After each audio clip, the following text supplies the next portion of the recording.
Hey, in this reaction video, I'm really looking forward to Ren Troubles. My assumption is he's going to talk about the pain, and if you don't know his backstory, you'll hear hopefully his backstory in this Troubles and how I react to it. I'm going to tie in how I can relate to it with my own troubles of addiction on Vicodin and back pain and sciatic nerve, blah, blah, blah. You'll get it. So, all right, let's check out Ren Troubles. Ooh, Lordy, trouble so hard. Ooh, Lordy, trouble so hard.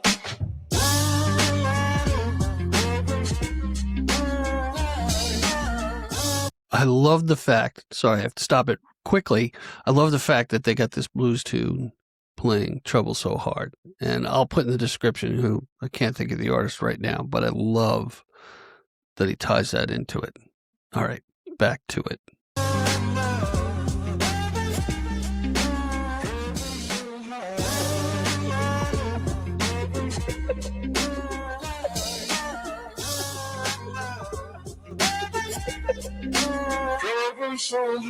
I don't reach into the past very much for these shards of shattered glass and harsh paper cuts. Leave me stop when I reach in, memories are seeped in. Hydrochloric acid, I go to war and get passive and freeze up. Music helped the ice to thaw, put the chisel in the middle, swing the hammer of Thor. Pull it out of the impossible, Excalibur sword.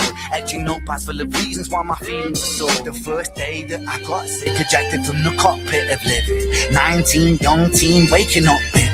Posters up, manhunt, ran went missing. Hard to have faith when the gods don't listen. The first year, maybe, was the hardest. Waking in the body that was buried like a carcass. Amazing. If you know Ren's story, and you'll see it in the description he has below, and I won't ruin it for you, but feeling like a carcass. He was laid up for so long. It's just amazing that he got through it.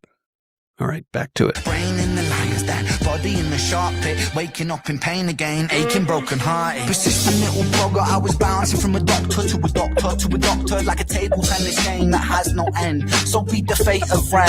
Every single question answered with a question on the end. Every single question answered and a question at the end. In other words, nothing definitive. And I've gone through it. I'll talk about my story and 10 years of sciatic nerve pain, nowhere near what Ren went through, but it's great to see somebody sing the pain that I went through, and anyone who's been through some sort of addiction where their doctor is their dealer knows what I'm talking about.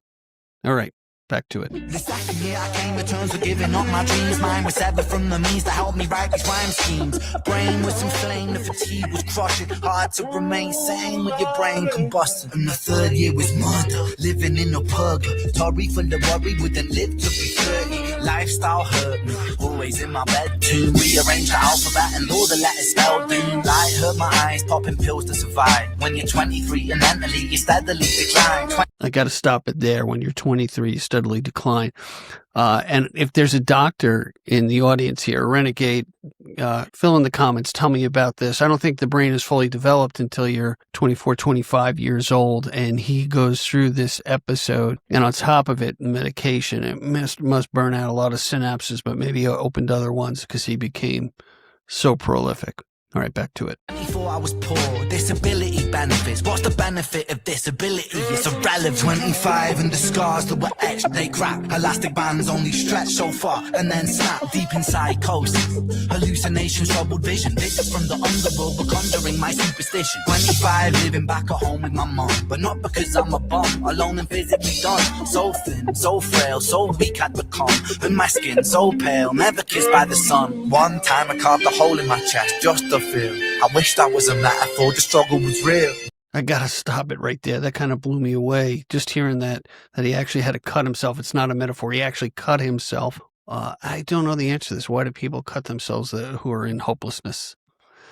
Love to get anybody who's familiar with the, people cutting themselves when they're going through mental struggles. I'd like to know, and maybe we can keep the community informed here. Anyway, back to it. When you're living in the Holocaust, you buckle anew. There's relief in the teeth of the kiss of cold steel. Facts. 26, I'm highly medicated and the pain sophisticated while I'm lying broken naked on my back. I bore my microphone until my coffin started dropping raw thoughts with the grim reaper knocking on the track. But then, man, lo and behold, I heard an angel beckon on this treacherous road. Was a stem cell doctor with a generous glow.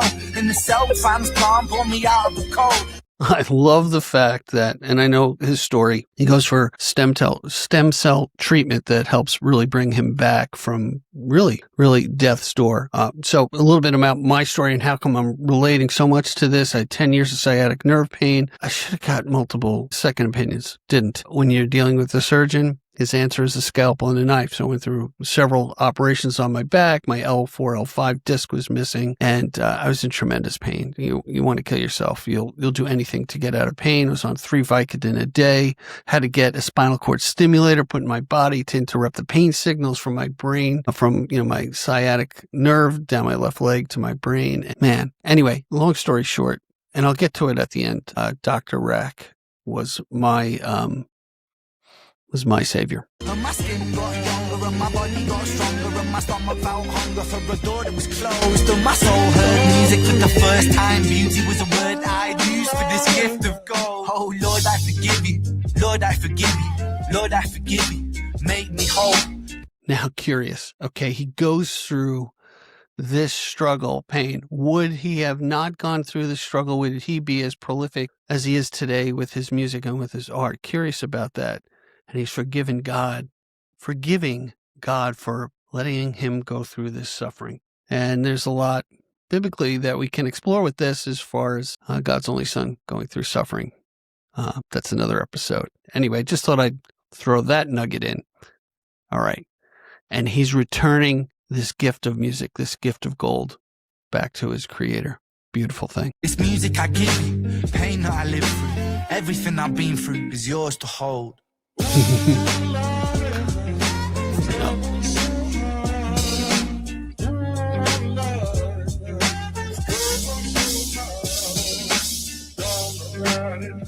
No.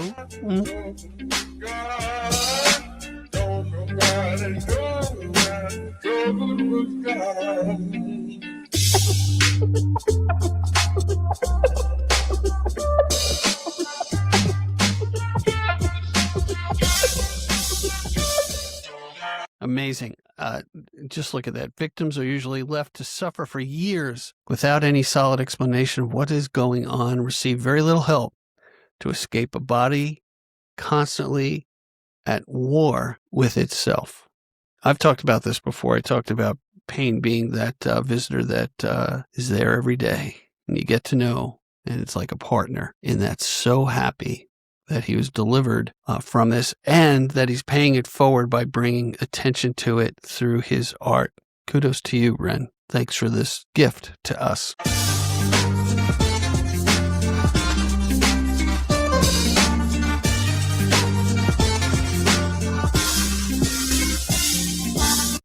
Love this line. For those of you still living in the dark, hold on. There'll be a day where these conditions are more easily managed. He's giving out hope.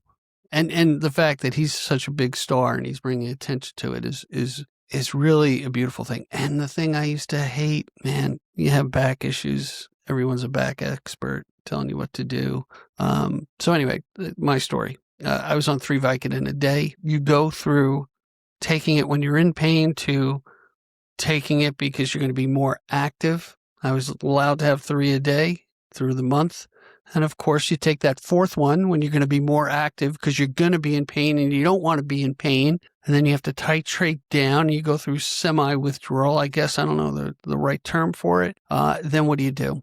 You start looking in people's medicine cabinets when you go visit them, see if there's a Vicodin pill that they won't miss. Okay. And then you go on the black market. How many stories have we heard where people in sports, my nephew, they go from an injury to opioids, from opioids to heroin. That did not happen with me, but I can understand why. Okay, back to it. Back to Ren's pain, Ren's troubles.